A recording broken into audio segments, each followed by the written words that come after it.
मेरे ख़ानदान में लड़कियों को मोबाइल रखने की इजाज़त नहीं थी, लेकिन जब मेरा यूनिवर्सिटी में एडमिशन हुआ तो घर वालों को मजबूरन मुझे मोबाइल लेकर देना पड़ा, क्योंकि पढ़ाई के बहुत से मामलात उनमें मोबाइल का होना बहुत ज़्यादा ज़रूरी था। यूनिवर्सिटी में मेरी एक दोस्त ने मुझे फ़ेसबुक इस्तेमाल करने का मशवरा दिया, तो मैंने फ़ेसबुक पर अपना अकाउंट बना लिया। मुझे वहाँ एक लड़के के रोज़ाना मैसेजेस आने लगे।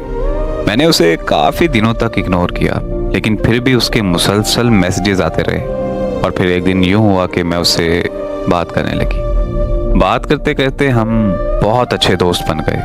हम हर एक बात एक दूसरे से शेयर करते थे।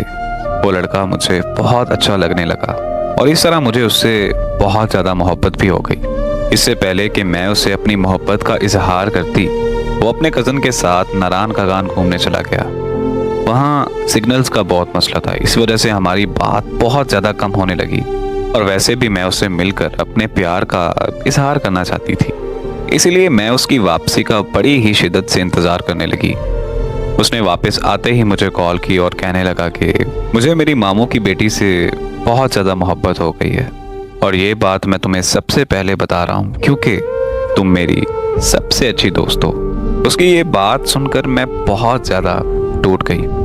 मेरे पास खामोशी के अलावा और कुछ नहीं बचा था। फिर वो अपनी कज़न के इश्क में मगन हो गया और मैं उसके हिज्र में पल पल तड़पने लगी और मरने लगी। हर वक्त बस अपनी तकदीर पर रोती रहती थी कि ये कैसी मोहब्बत है जिसमें मैं इजहार भी नहीं कर सकती।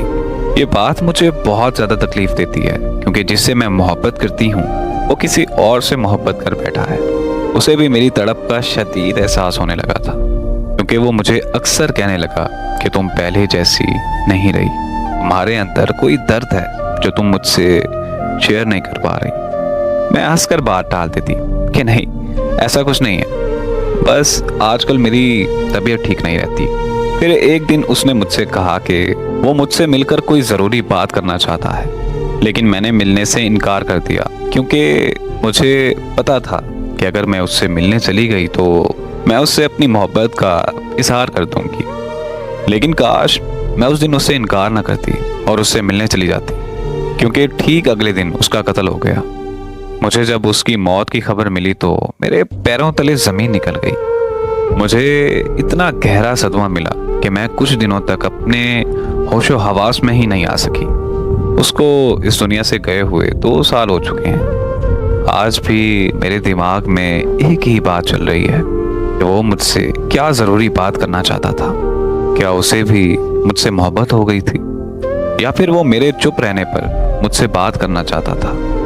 ये सोच सोच कर मेरा दिमाग फटने लगता है।